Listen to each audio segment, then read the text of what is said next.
I was diagnosed with mental illness from schizophrenia since I was 15.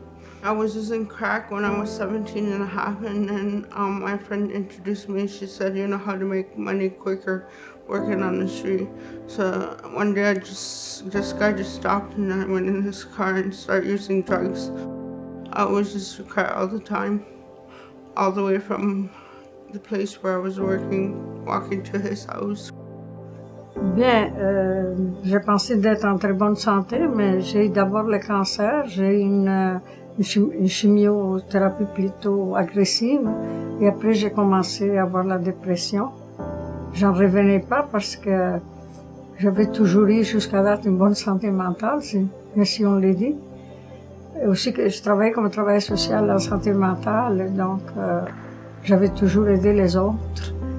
Et donc peut-être aussi j'ai pas réagi trop vite étant donné que j'ai toujours aidé les autres, donc j'ai pensé de m'en sortir, ou bien peut-être je les reconnaissais même pas.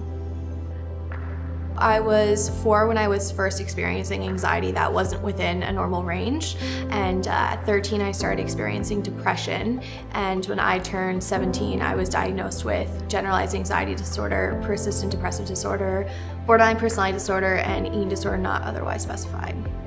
When I was at my lowest point, I was in grade 12.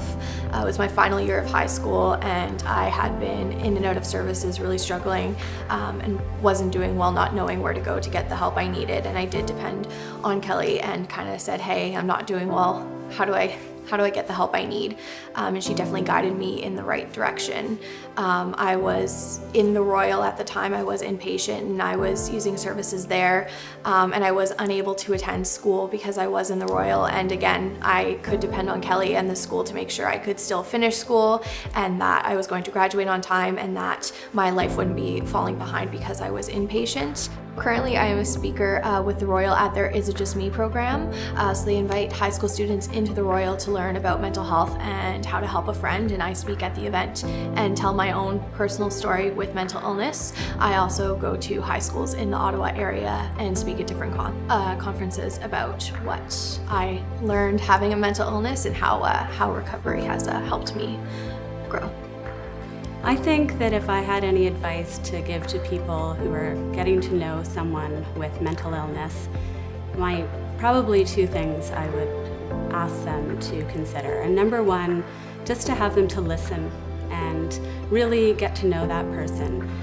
Brianne wasn't broken. She was beautiful inside and out when I met her, and she still is. And I wasn't there to fix her. I was there to listen to her, to support her, to guide her, and to reassure her that she wasn't alone. And I think that's the second thing I would say to people, is just reassure the loved one or the person that they are not alone and that you're there for them. But they're not broken.